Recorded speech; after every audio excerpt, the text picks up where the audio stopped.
নমস্কার, এসকেআর online YouTube চ্যানেলে তোমাদের প্রত্যেককে স্বাগত। আশা করি কম বেশি প্রত্যেকেই তোমরা যুব শক্তি প্রকল্পের জন্য ওয়েট করে আছো। ইতিপূর্বে সরকার ঘোষণা করে দিয়েছেন এবং প্রতিশ্রুতি দিয়েছিলেন যে মাসে বেকার যুবক যুবতীদের ৩,০০০ টাকা করে দেওয়া হবে। সেটারই বড় আপডেট চলে আসছে। রাজ্যে নতুন বাজেট পেশ হয়েছে, সেখানে যুব শক্তি প্রকল্প নিয়ে কী বলা হয়েছে এবং কারা কারা পাবে কারা কারা পাবে না প্রত্যেকটা বিষয় কিন্তু তুলে ধরা হয়েছে।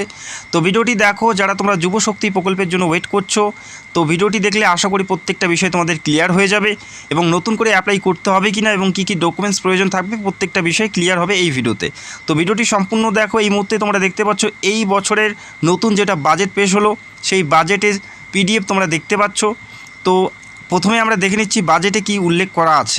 তার আগে একটা রিকোয়েস্ট, যারা চ্যানেলে নতুন দর্শক চ্যানেলটিকে সাবস্ক্রাইব করে রাখবে এবং ভিডিওতে অবশ্যই একটি লাইক করে দেবে। দেখো এখানে পরিষ্কার উল্লেখ করা আছে 21 থেকে 45 বছর বয়সী যোগ্য শিক্ষিত বেকার যুবকদের মাসিক ভাতা দেওয়ার উদ্দেশ্য অক্টোবর 2026 থেকে, অর্থাৎ অক্টোবর 2026 থেকে এই যুব শক্তির টাকা দেওয়া হচ্ছে। সেটা ভরসা কর্মসূচির মাধ্যমে। ভরসা কর্মসূচির মাধ্যমে অক্টোবর থেকে তোমাদের টাকা দেওয়া হচ্ছে যারা বেকার শিক্ষিত যুবক যুবতীদের। তো আশা করি বুঝতে পারলে। এবং এখানে বলা আছে দেখো, যারা গ্র্যাজুয়েট অর্থাৎ যারা গ্র্যাজুয়েশন করেছে তারা প্রতি মাসে ভাতা হিসাবে সরকারি অনুদান হিসেবে তারা পাবে ৩,০০০ টাকা করে। অর্থাৎ যারা গ্র্যাজুয়েশন করেছে সে যে কোনো স্ট্রিম থেকে হতে পারে বা যে কোনো পার্সেন্টেজে গ্র্যাজুয়েশন করতে পারে। যারা বেকার তারা পাচ্ছে ৩,০০০ টাকা করে এবং অন্যান্যরা পাচ্ছে ২,০০০ টাকা করে। অন্যান্য বলতে বোঝাচ্ছে যারা মাধ্যমিক পাস করেছে এবং যারা উচ্চ মাধ্যমিক পাস করেছে তারা কিন্তু এই ২,০০০ টাকা স্কিমের আওতায় চলে আসবে এবং যারা গ্র্যাজুয়েশন করবে তারা কিন্তু ৩,০০০ টাকা স্কিমের আওতায় থাকবে। এটা কিন্তু পরিষ্কার বাজেটে উল্লেখ করা হয়েছে। যারা গ্র্যাজুয়েট তারা ৩,০০০ টাকা এবং যারা মাধ্যমিক পাস উচ্চ মাধ্যমিক পাস অথবা যারা মাধ্যমিকের পর আইটিআই করেছে বা পলিটেকনিক করেছে তারা কিন্তু ২,০০০ টাকার আওতায় থাকবে। তো আশা করি তোমরা বুঝতে পারলে, যেটা অক্টোবর 2026 থেকে কিন্তু লাগু হচ্ছে। এখানে কারা টাকা পাবে না, দেখো এখানে তারাই টাকা পাবে না যাদের মান্থলি ইনকাম 1 লাখ টাকার উপরে। যাদের ইনকাম 1 লাখ টাকার উপরে তাদের কিন্তু এই স্কিমের আওতায় নেওয়া হচ্ছে না। এখানে কিন্তু পরিষ্কার উল্লেখ করা আছে তোমাদের ইনকাম অবশ্যই 1 লাখ টাকার নিচে থাকতে হবে, তবেই তোমরা এই যে স্কিম এই যে প্রকল্প এটার জন্য তোমরা যোগ্য। পাশাপাশি বলা আছে সামাজিক সুরক্ষা প্রকল্পের সুবিধা পাচ্ছেন না তারাই কিন্তু পাবে। অর্থাৎ কোনো সামাজিক প্রকল্পের সাথে যদি যুক্ত থাকো বা কোনো আর্থিক সহযোগিতা যদি তোমরা সরকারের তরফ থেকে পেতে থাকো সেক্ষেত্রে কিন্তু তোমরা এই যুব শক্তি ভরসা প্রকল্পের জন্য তোমরা এলিজিবল হবে না। অর্থাৎ তোমাদের যেটা মান্থলি ইনকাম পারিবারিক মান্থলি ইনকাম সেটা 1 লাখের নিচে হতে হবে এবং কোনো ধরনের সামাজিক সুরক্ষা প্রকল্পের সাথে যুক্ত থাকা যাবে না, তবেই তোমরা এই যুব শক্তি প্রকল্পের জন্য কিন্তু তোমরা যোগ্য প্রার্থী হবে। এবং এখানে বলা আছে 21 থেকে 45 বছর, অর্থাৎ যুব সাথী যে প্রকল্পটি ছিল সেখানে কিন্তু 21 থেকে 40, তবে 5 বছর কিন্তু বাড়িয়ে দেওয়া হয়েছে। অর্থাৎ প্রচুর সংখ্যক নতুন প্রার্থী এখানে অ্যাপ্লাই করতে পারবে এবং যারা 40-এর পার হয়ে গেছে, যারা যুব সাথীতে অ্যাপ্লাই করতে পারেনি তারাও কিন্তু এখানে সুযোগ পাচ্ছে। অর্থাৎ 40 থেকে 45 করা হলো। 21 থেকে 45-এর মধ্যে যে সকল প্রার্থী যোগ্য প্রার্থী হবে তারা প্রত্যেকে এই প্রকল্পের যে সুবিধা, অর্থাৎ ৩,০০০ টাকা প্রতি মাসে গ্র্যাজুয়েশন হলে এবং মাধ্যমিক উচ্চ মাধ্যমিক পাস হলে ২,০০০ টাকা করে কিন্তু পাওয়া যাবে।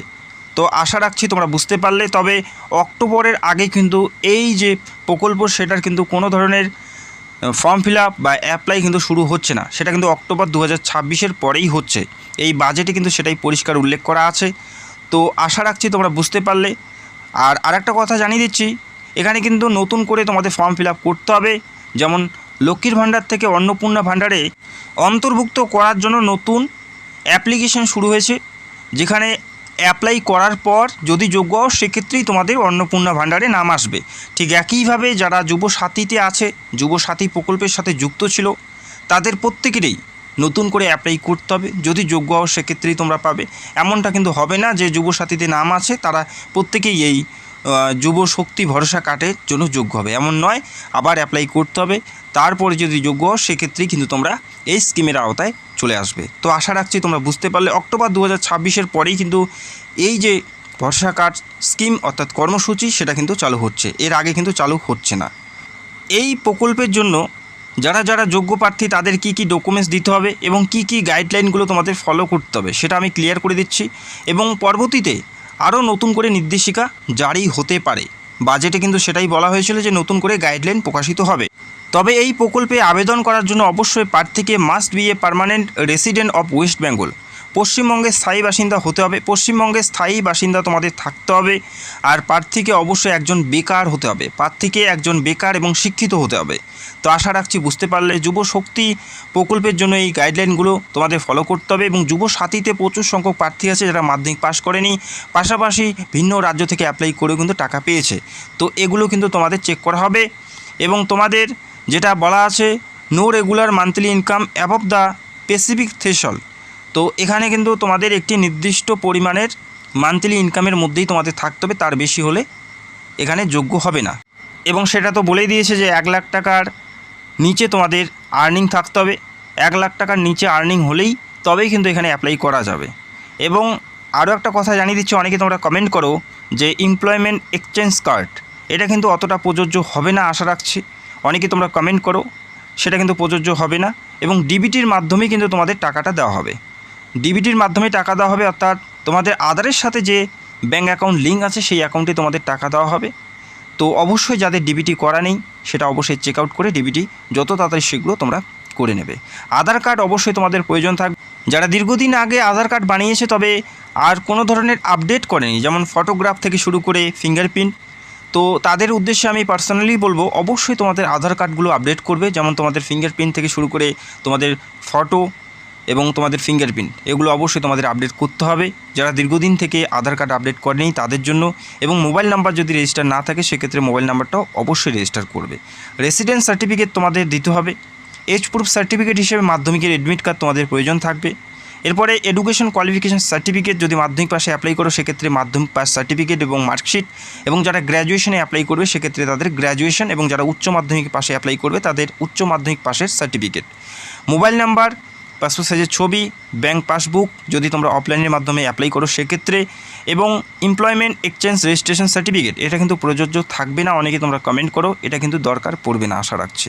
তো আশা করছি তোমরা বুঝতে পারলে। তো এই সমস্ত ডকুমেন্টগুলো তোমাদের রেডি রাখতে হবে। অক্টোবরের পরেই কিন্তু আবেদন শুরু হচ্ছে। এবং যাদের ডকুমেন্ট প্রবলেম আছে বা অনেক কাগজপত্রে গণ্ডগোল আছে, ভুল আছে, তো সময় তোমাদের হাতে আছে। এই যে সময়টা তোমরা পাচ্ছ, এই সময়ের মধ্যে তোমাদের ডকুমেন্টগুলো ঠিক করো। অনেকেই রয়েছে যারা যুব সাথীতে অ্যাপ্লাই করতে পারোনি, যোগ্য থাকার পরেও অ্যাপ্লাই করতে পারোনি, তো সময় আছে, তোমরা ঠিকঠাক করে নাও। অক্টোবরের পরেই শুরু হচ্ছে অ্যাপ্লাই, যেখানে গ্র্যাজুয়েশনরা পাচ্ছে 3000 টাকা করে এবং অন্যান্য অর্থাৎ মাধ্যমিক উচ্চ মাধ্যমিক পাচ্ছে 2000 টাকা করে। তো আশা রাখছি তোমরা বুঝতে পারলে। যদি কোনো আপডেট আসে আমি অবশ্যই তোমাদের সাথে ভিডিও করে শেয়ার করব। চ্যানেলে যারা নতুন দর্শক চ্যানেলটাকে সাবস্ক্রাইব করে রাখবে এবং ভিডিওটি দেখার জন্য অসংখ্য ধন্যবাদ। Thank you so much.